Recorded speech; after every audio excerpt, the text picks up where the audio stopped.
What's up, people? Welcome to episode 4 of Transparent Conversations. Today's topic for this episode will be the entire COVID-19 experience for me.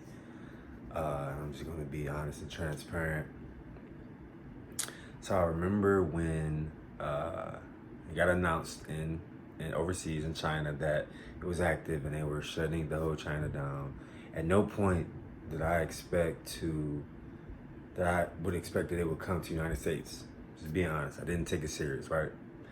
And then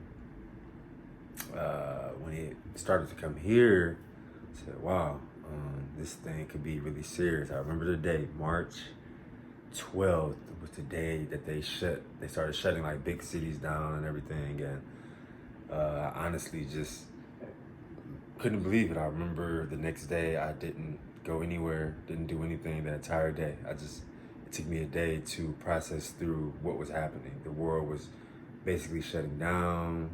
People were losing their jobs, were getting laid off, having to figure out who would have to be on unemployment, who was considered an essential worker. It was a lot to take in, right? And so I remember thinking like, okay, yeah, this would probably just be like a 2-week thing, maybe, who knows, maybe 2-3 week thing, nothing like too crazy.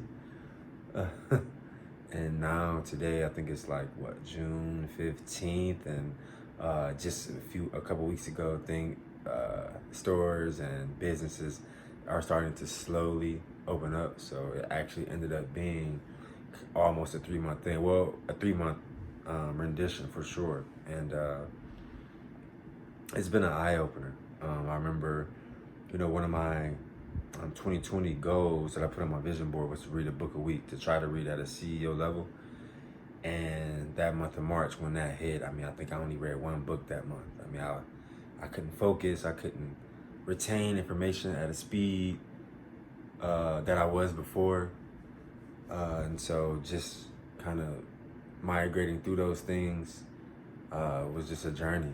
My weight fluctuated up and down.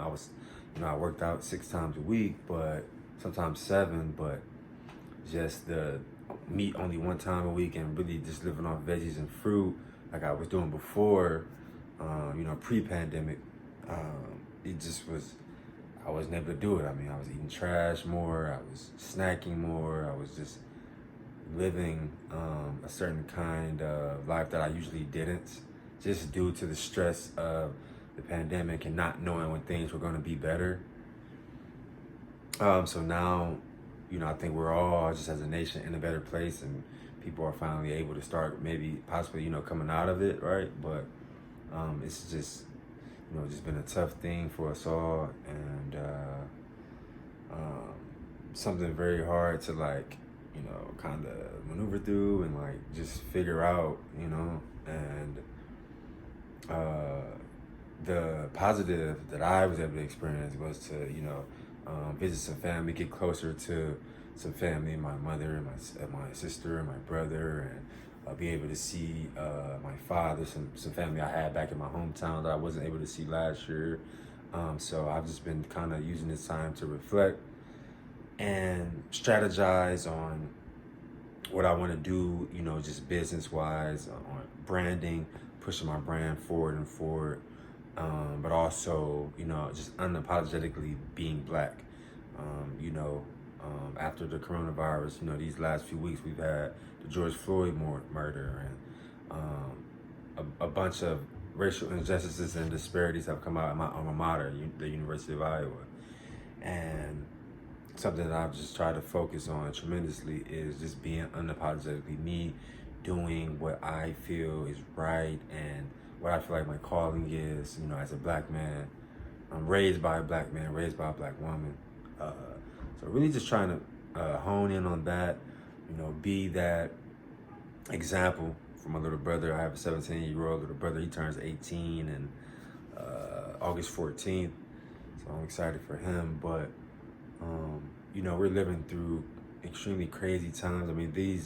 The worldly pandemic, COVID-19, all the racial injustices and riots and looting and all those things of that nature, these things are going to be written in the history, written in history books. We're literally living through history, right? So that's a blessing in itself. So we can't take it for granted. We can't take it lightly. We have to figure out our own footprint and, you know, put our best foot forward, right? So that was my kind of COVID-19 experience in a nutshell, kind of short proof into, you know, just a little ball. But I'm wishing everyone luck out there, you know, that they come out of this better people, come out of this better employees, better partners, better parents, you know, just better people in general. And that, you know, we continue to fight and get through this thing together. All right. See you guys next on episode 5. Thank you for tuning in.